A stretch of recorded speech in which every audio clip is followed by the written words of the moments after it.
Oh, it's another great day, and we're back with Dr. Dorman again. How are you, sir? I'm great, Hayward. How are you? Oh, it's always good to see you. And today is no different from any other day. 100 questions and hopefully 100 answered right quick. How are you, though, first of all? Wonderful. I get a lot of people that come up to me in my travels here and there, and they'll say, when you're with Dr. Dorman again, ask him this question, because I wonder about it. And so we're going to kind of take the shotgun approach today and move through some of these questions. I want to talk about food allergies just a little bit. You know, we just came off Christmas holiday and Thanksgiving, and everybody ate and stuffed, and some people the next day felt like they had been drinking because they had overhang.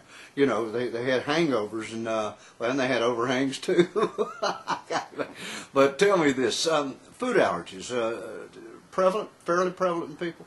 Yeah, it's a common problem, but you have to define your terms, and a lot of people are using the term allergic reaction as a general term to describe any adverse event that occurs with an exposure to something like a food. Mm-hmm. But there are well-documented true food allergic reactions that are IgE mediated, and a person is at risk on re-exposure of having either the same or worse reaction to those foods. It's just that, you know, not anything that causes gastrointestinal symptoms is necessarily an allergic reaction. Right. Milk. Does it seem that quite a few of us are not tolerant to milk that well? Well, of the foods to which people are most often truly allergic, milk's at the top of the list.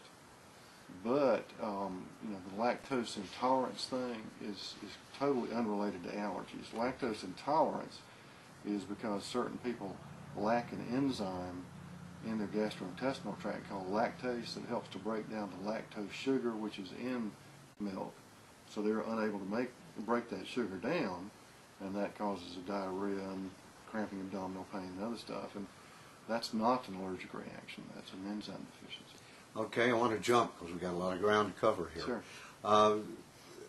Allergy season. We know that we get early spring bloom and things happen, and we'll have pine pollen an inch thick on our cars. You and I have talked about this before. The main culprit probably isn't the pine pollen, is it? No, it's other evergreens that cause the trouble initially.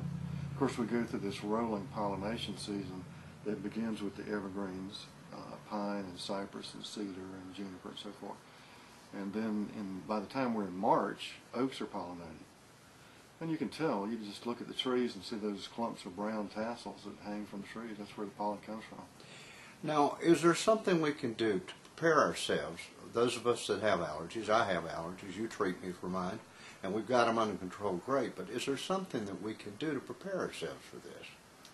Well, to some extent you can reduce exposure by being careful about when you go out. The time of the day makes a difference. The weather conditions make a difference. If it's windy, you're going to be more heavily exposed than if it's not. If it's just rained, the amount of pollen in the air is going to be temporarily reduced, depending on where you are in the season for that particular tree. You can get air purifiers and air filters for your HVAC systems that reduce the amount of pollen in the home. Those things make some difference. You can start your regimen of medications depending on what a person is taking and responding to.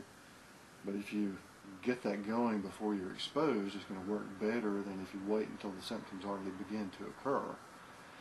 And then, of course, people who are sufficiently allergic have the option of taking immunotherapy, which changes the condition and changes everything about it in terms of the amount of medicines that are taken and the intensity of symptoms and the risk of complications. Last but not least, I had a lady, and she asked me to ask you this. She said her husband has halitosis, bad breath. Do you find any relation to the nasal drainage and the allergy symptoms to halitosis? And she says that even breath mints doesn't help him that much.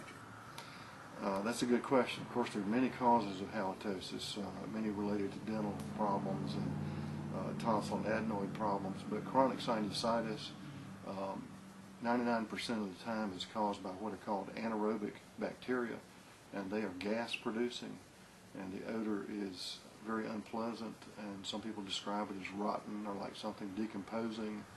And the only thing that will change that is actually treating the sinus infection. Now, during this treatment process, there are many drugs that you use. Will you prescribe an antibiotic sometimes, or is that out of the... If there's sinusitis, sure. Yes. In fact, you have to go about treating sinusitis in a very particular way. The bottom line of which is you have to treat it till it's gone.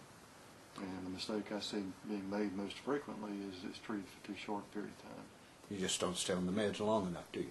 And by all means, take all your medicines, I would say. Yes. Yeah, don't kid around with this stuff. Doc, thank you so much for being on with us again, and thanks for this great information. Folks, call the number on the screen. Make your appointment. Come see Dr. Dorminey. He'll get you going again. He'll get you where you play tennis again and enjoy it. Thank you so much.